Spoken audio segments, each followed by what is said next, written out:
Greetings, Taco Faithful. Thank you for joining me again this week. Once again, it's Larry Williams, OAW Commander-in-Chief, and I'm here to bring you all my review of the Season 2 premiere of Vikings right here on Otaku Assemble!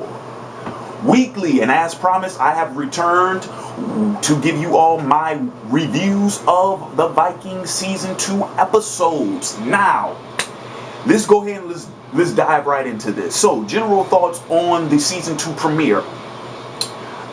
I thought it was a good episode, but I found it very different than some of the premieres with some of the shows that I'm accustomed to watching, just because it seemed like this episode was working in twos. We're wrapping up storylines from season 1 at the same time setting up storylines for season 2. And this is what I mean.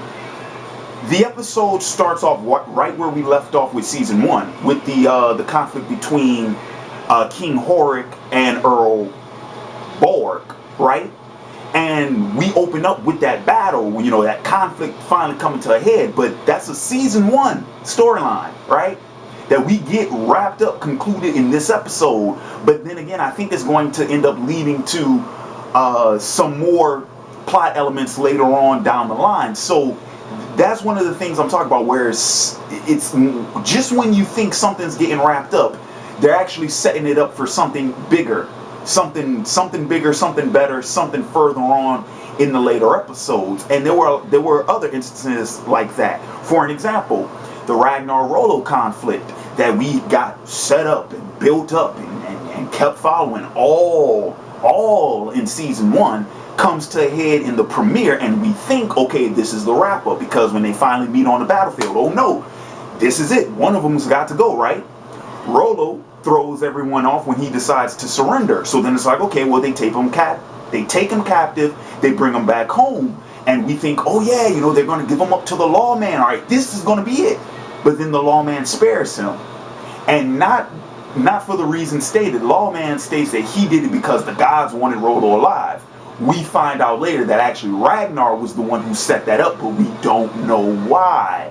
Not yet. So once again, it's a season 1 storyline that looks like it's going to be wrapped up in this episode, but then we find out that it's setting up for something else. And there were some other instances of that throughout the premiere. So that's pretty much my general thoughts on the episode, is that this episode could have very well served as both a finale and a premiere, in my opinion.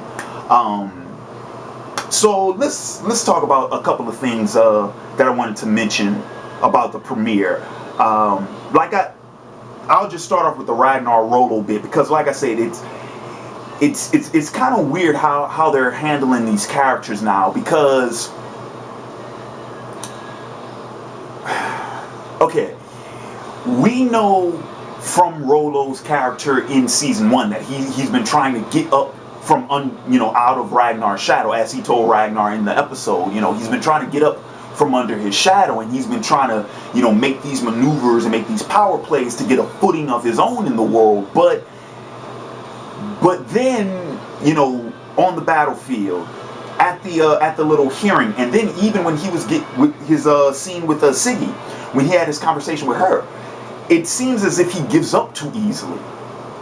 You know, 3 instances where he just throws up his hands and like, forget it.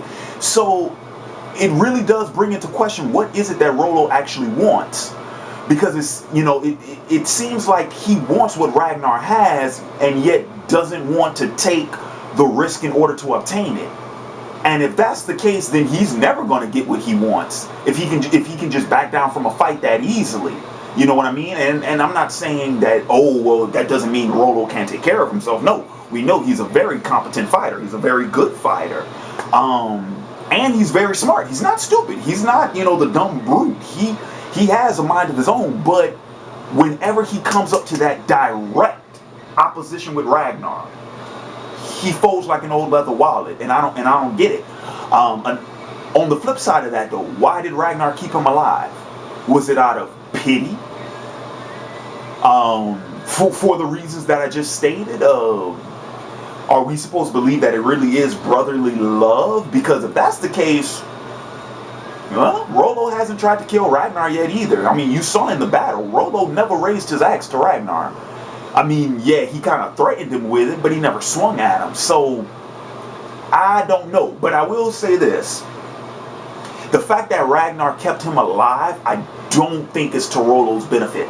Actually, or at least I would hope, just to make the story more interesting, that he's actually setting him up for a later downfall. But we'll see about that. Let's see. Oh, the reintroduction of Princess, how do you pronounce that? Aslaug. I thought that kind of threw me off. That she would be reinserted into the story that soon, and that she would actually come to Ragnar's home. That threw me off. Because I wasn't expecting to see her until maybe halfway through this season. Something along that lines. Or when King Horik and Jarl Borg come back into the story is when she would, be reinserted. So the fact that she just, came willingly to Ragnar's home kind of threw me off guard. But it also set up very humorous moments, like throughout the banquets and whatnot, and just Ragnar's whole expression and response to the exchanges between Lagertha and Aslaug. I thought it was hilarious. It was hilarious. But it did make sense, because without her insertion at this point in the story, we wouldn't have gotten the ending of the episode, which I'll mention in a couple of minutes, because that's the main thing I really want to talk about, is the conclusion. So one more thing I am going to mention, though, is King Horik and Jarl Borg and their involvement in the story going forward. Now, you guys will have to excuse me, because you've noticed I've already been talking about the preview that we got at the end of this episode throughout the review, because because it's our first look at what's going to happen later on in the season. And so, since I'm already starting to try to put together my thoughts and try to figure some of this stuff out, I think it's important to mention some of these things. Now, we know that Horik and Borg are going to be joining Ragnar in his next, crusade, in his next horde, his next campaign in the West. And we know they're supposed to be working together, but we've already seen little snippets and whatnot in the preview that suggest that they might try to not only double-cross Ragnar, but might even double-cross each other. And I think Rollo's going to have a place in that too. So I'm not sure how this all is supposed to balance out.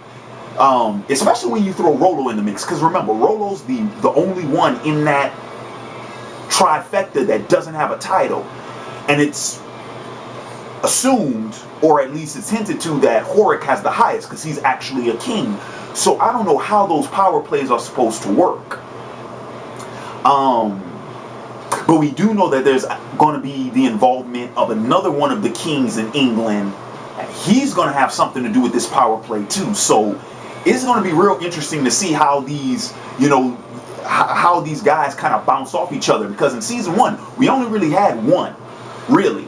And that was Earl Haraldson. That was the only real, as far as like Ragnar and his community, that was the only real chieftain that we had, to kind of compare Ragnar to. But now Ragnar's a chieftain, and now we have to compare him to these other guys. So it's going to be interesting to see how he maneuvers with these dudes, Another side note, I'm very glad that Floki's still alive, because I thought he was a goner. When in his fight against Rollo, I was like, oh man, they're going to kill off Floki. They're starting off season 2 with killing off one of the main characters of season 1, and one of my favorite characters too. I was like, God damn it, it's Game of Thrones all over again, man. But no, Floki's still alive. Thank God. And Thorstein's still alive too. Thank God. Thank goodness.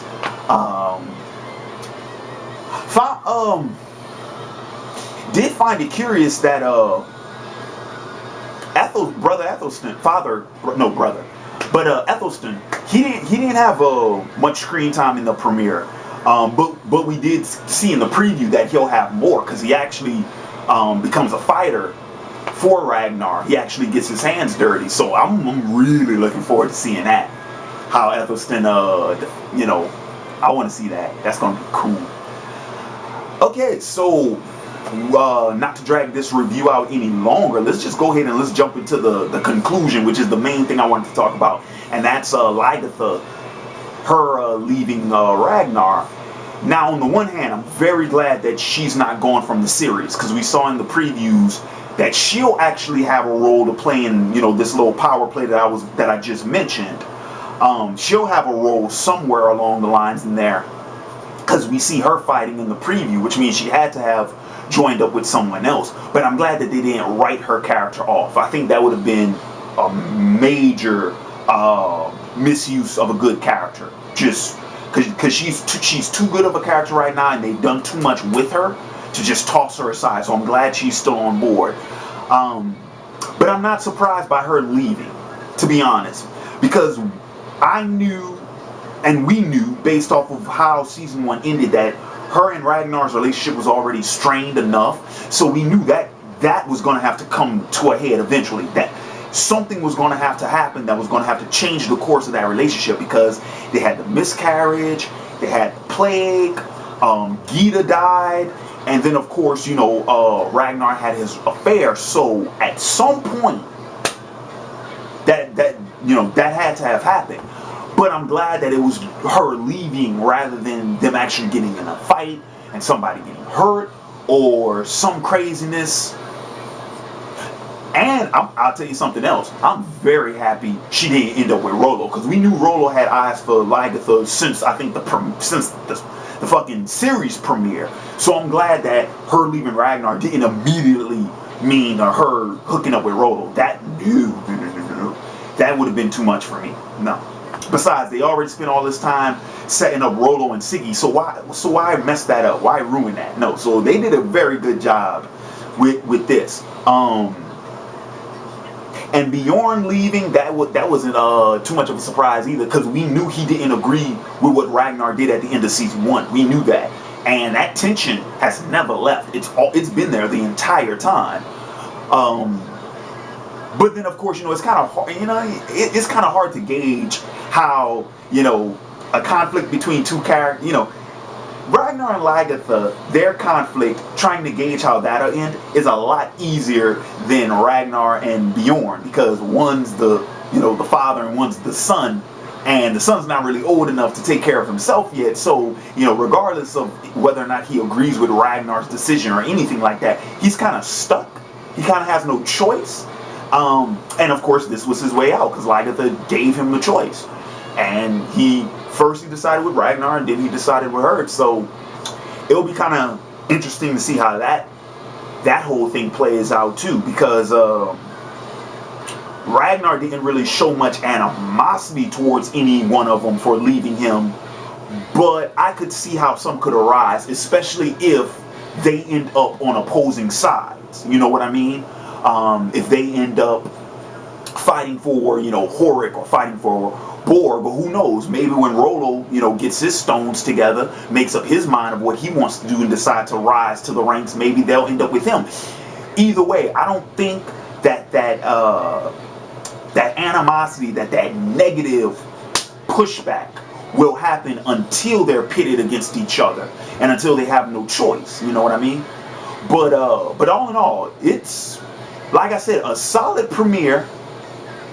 And that preview was such a tease, because there's so much stuff that they hinted at that I'm really anxious to see how it turns out. But all in all, that wraps up my review of Vikings Season 2, Episode 1. I want to thank you all for joining me again this week. And in the comments below, let me know your thoughts both on this episode, as well as some of your thoughts, predictions, speculations. Let them run rapid in the comments below for later on this season. Now, brief update of what's coming down the wire later this week. The Sons of Anarchy Season 6 and The Legend of Korra Season 2 reviews will be coming this weekend. I know I've been promising them for a month now, but my schedule has finally opened up. Those will be out this weekend. I can't state which days. It's either going to be Friday, one will be on Friday, one will be on Sunday. I can tell you that much.